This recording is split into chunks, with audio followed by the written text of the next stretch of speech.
Hello students, in this part we are going to deal with the intensity distribution patterns as observed in the Young's double slit experiment. Then we will look on to the color in the thin films that are observed in our daily life. Hello students, so now we will discuss the distribution of the intensity patterns.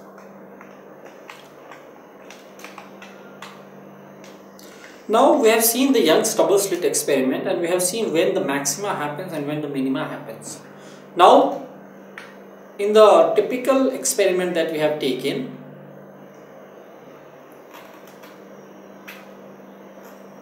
light was coming from a source, it was going on the two slits, and then after that we observed an interference pattern at different points like this. Now if the two slits are identical, the two slits that are there in the Young's double slit experiment, if they are identical, that means the amplitude will be same. So if we denote this by A and B, the amplitude of this and amplitude of this will be same because they are coming from the same source and the slits are exactly same in the terms of width and dimensions. Okay. So if they are both of them same, what will be the maximum intensity? It will be A plus A whole square, that is 4 times A square. And all the bright fringes will have the same intensity. This will always be 4 times the intensity due to one slit. That means if you keep something in the slit to block this path, suppose you get an intensity I0. So if you open this slit, the intensity that you will get at the maximas will be 4 times I0. So it will be very bright. It's not that it will be 2 I0, it will be 4 I0. Now all the bright fringes have the same intensity. The minimum intensity is 0. Why? Because I minimum is proportional to A minus B whole square. That means this is 0 because now both are equal, minima is 0. So if you try to plot the intensity distribution, this value will be 4 I0, this is 0. So the intensity goes to 4 I0, it comes down 0 at minima, again goes to 4 I0, again comes minima. This is how the intensity is varying. Okay. So if we try to, suppose I convert this into a screen. If I convert this into a screen, this was a graph, now I am converting this into a screen. See what kind of screen you will see. You will find out this. There is a maxima, there is a minima now. Again there is a maxima. Here again there is a maxima here.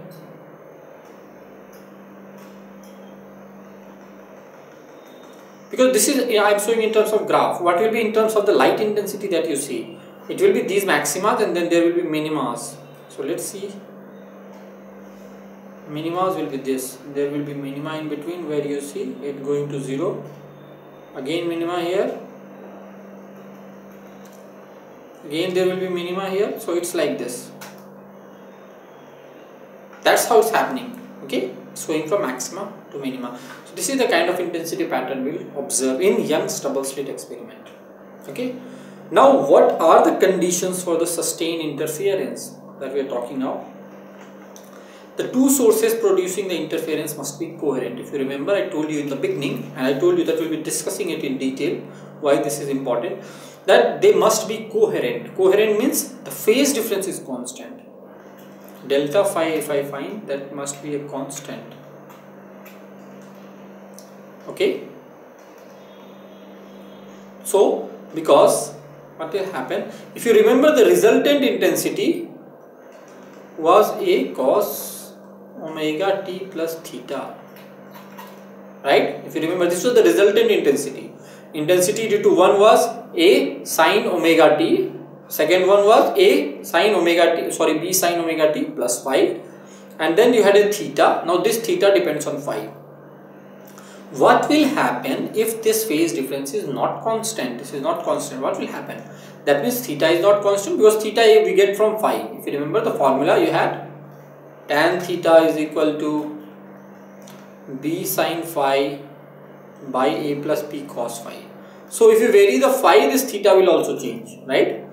So when the phase is not constant, phase difference, delta phi or phi, this theta is not constant. That means what is happening is that at any point, that means suppose if this is a screen, at this point what will happen? The phase will be changing all the time because it is not constant.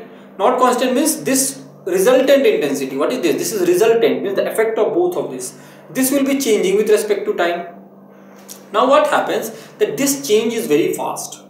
Means with respect to time, this is very fast that we can't observe from our eye. It's happening on the scale of the speed of light. So it's very fast. So it's very difficult to see when it will become 0 and when it will be A. What will happen to this? This will become 0, A, minus A, like this, right? But it is very difficult to see when it is becoming 0 and A. It's happening so fast. That's called the persistence of vision. We have a limit. Because of that, what happens? You see a very uniform coloring. There is no fringe pattern at any point. Even here it's changing all the time very fast. Here also it's changing all the time. Here also it's changing all the time. Here also it's changing. So you just see a uniform pattern. It's not that you have a maxima somewhere, minima somewhere. It's all lost because it's changing very fast.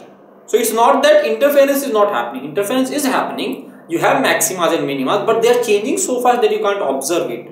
And what happens when it is a constant? Then this value is a constant, right? The resultant value at a particular point is a constant. That means at this point it's always same. So if it is a maxima, it's always the maxima. If here it is a minima, it's always the minima. So you can see that there is a maxima and minima. But suppose this starts changing at the same position, it's becoming maxima, minima, moving very fast. You can't observe the pattern. So there is no interference pattern that is observed. Okay? That's why they must be coherent. Now the two interfering waveframes must have the same plane of polarization. When we will be discussing polarization, we will be seeing in detail what this means. So they must have the same plane of polarization. If they don't have the same plane of polarization, interference won't happen. Now the two sources, they must be very close to each other and the pattern must be observed at a large distance to have a sufficient width of fringe.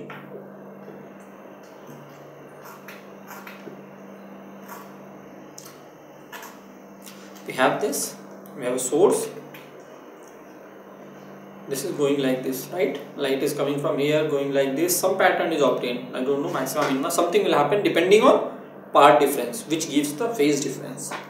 So now if we try to see, now the fringe width that we will be getting, fringe width is what? It is the distance between two consecutive maximas or minimas, means either constructive interferences or destructive interferences. Now what's important is that if that difference is very small, that fringe width is very small, again it will not be visible to our naked eyes. It won't be visible to see the pattern. So for the pattern to be visible, this fringe width, this distance, fringe width should have some finite value. Some finite means a large value compared to our visibility. That means, and what is the fringe width? The formula we remember. Now when this beta will be maximum, now you know that lambda will be fixed for a light.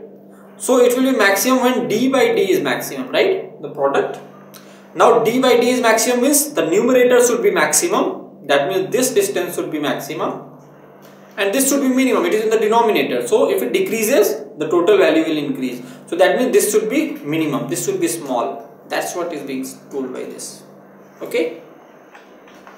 Now the sources must be monochromatic. Monochromatic means single wavelength.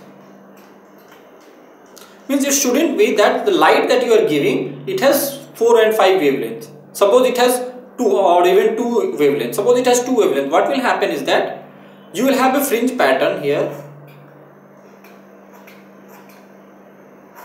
Now this is the source. Now this has 2 wavelengths. What will happen? For one wavelength, both are going in the same direction. So this is this, this is this. This is screen.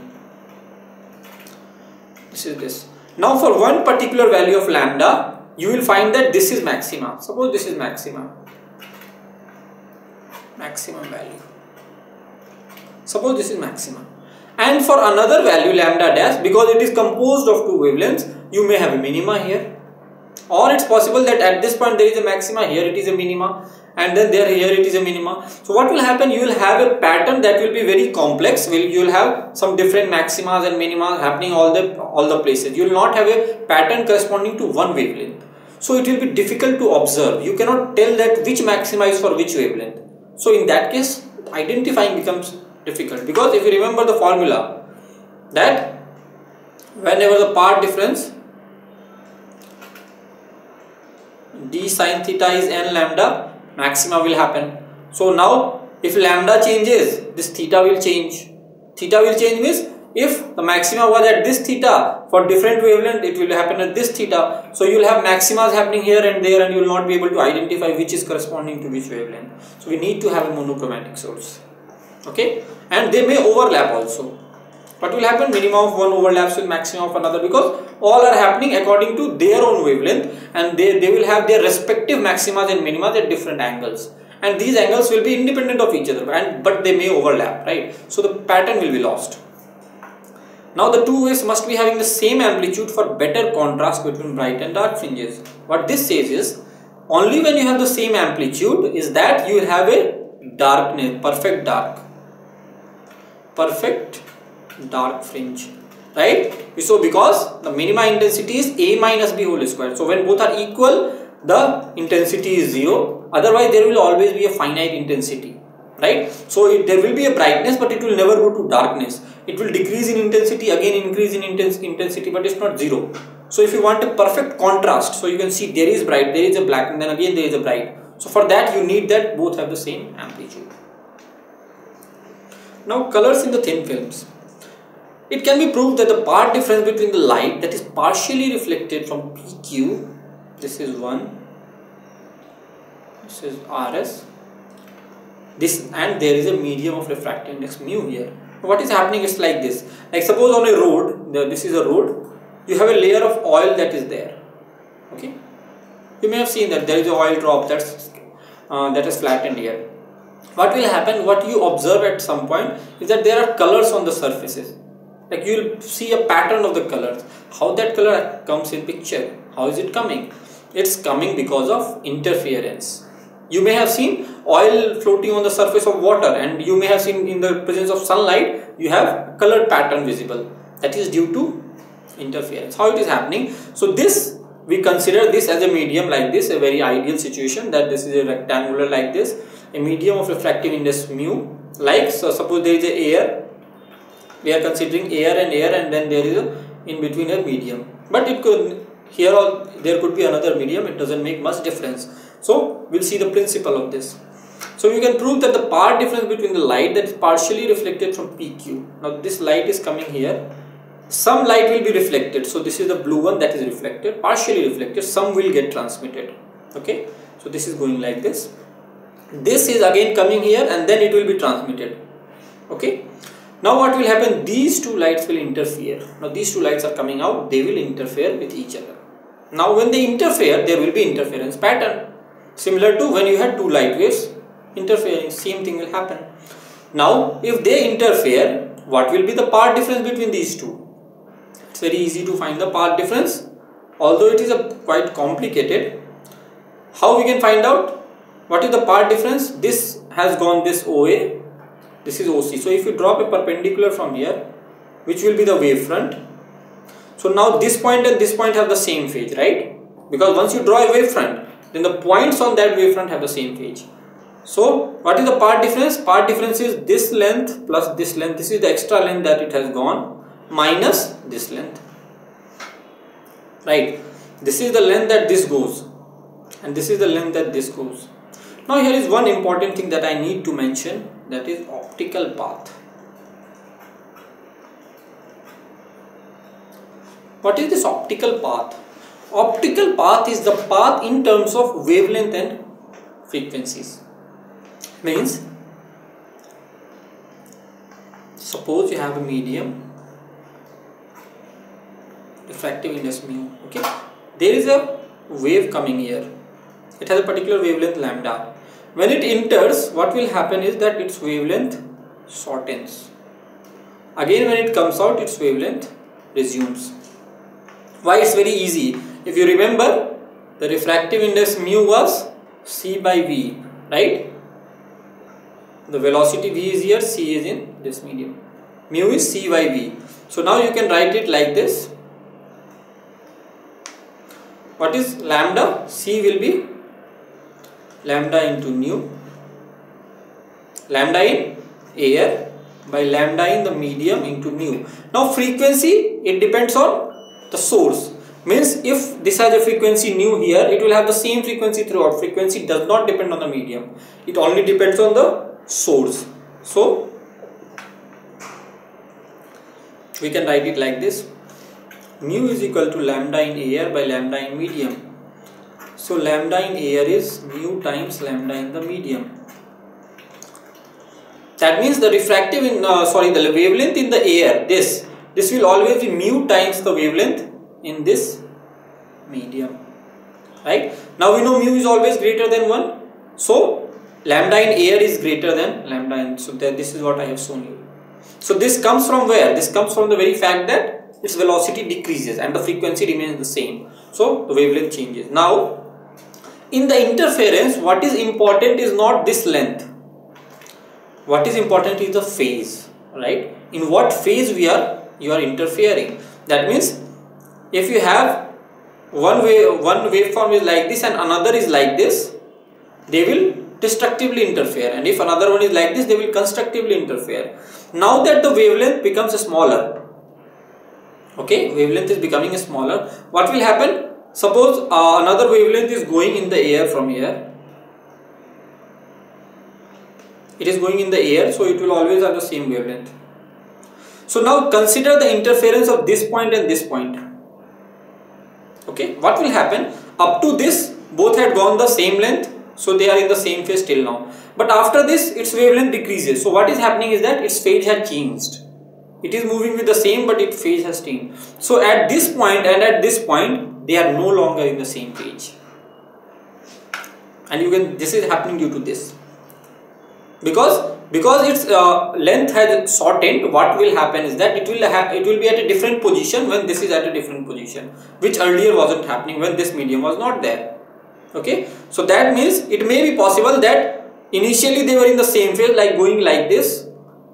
Okay, but when they come out here, because of its changed wavelength, so it is going slower wavelength, smaller wavelength, it is going larger wavelength. So maybe when it reaches here, one is like this, one is like this, and you may have a destructive interference. It will all depend on the length of that medium. So this length, so what is important here is not this length in air, but is the optical path. Optical path means what is in terms of wavelength. So in terms of wavelength, what is happening is mu times. That means optical path is always mu times the path in air. And we'll always compare this. So now, if we find out part difference here, we get that the part difference is 2 mu t cos r, where r is this angle of refraction. Okay. Now this you can remember, although there is not much complex, I have told you how to find it. Find out this path length, subtract this one. Okay. So you will get the change in part differences traveled, and it will turn out to be this. Okay. Now when the rays, now this ray and this ray are interfering, OA and BC. You can see this is the ray and this is the ray. When these two interfere, there will be bright fringe when there will be part difference of n plus half lambda. Why is it happening? Now it's very easy to see why it is happening. It's because whenever the light is reflected from a denser medium, keep in mind, if you reflect it from a denser medium, a phase change of pi happens. So there is a phase change of pi here. But when it goes transmitted, there is no phase change. Again, this is reflected, but from a rarer medium. Now this is a rarer medium from which it is being reflected. So no phase change. Transmitted, no phase change. Only phase change happens when it reflects from a denser medium. And what is the meaning of denser? Denser means its velocity should be smaller there. So there is a phase change of pi. So when you already have a phase change of pi, that means for constructive part difference, what you need to have is, you need to have only an odd multiple, or the integral multiples, the odd integral multiples of lambda by 2. So this is this. And when this is equal to n lambda, it will be destructive interference, because there is a part difference of pi already there, and then the part difference is lambda and lambda in the terms of lambda. So that means you already have a pi, which a pi means half of the lambda is there. Now that you have lambda differences, which doesn't count for any difference, so that means effectively you have a part difference of lambda by 2, so that will give you a destructive interference. So this is what it is. So when white light from the sun falls on a thin layer of oil spread over water in the rainy season, beautiful rainbow colors are formed due to interference of light. This you may have observed. Okay, so let's do a question on this. The refractive index of the thin show film is this. Find the smallest thickness of the film that gives an interference maximum. You have to find the maxima in the reflected light when the light of wavelength, it is given,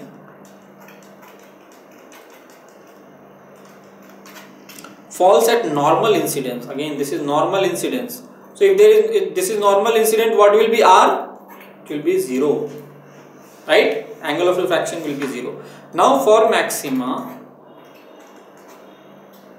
what we have is 2 mu t cos R. If you remember the formula, you can see it here again. This is the formula for this. N plus half lambda. Right? Put the values. 2 into mu is 1.34 into t, cos R is 1 because R is 0, is n plus half times lambda. Now what is the minimum value, smallest thickness? So t will be a small when n will be small. What is the smallest value of n? It is 0. So that means t will be, n is 0 means this is simply lambda by 2. Lambda is this by 2 into 1.34. So if you solve this, this is 4 into 1.34. So this will give you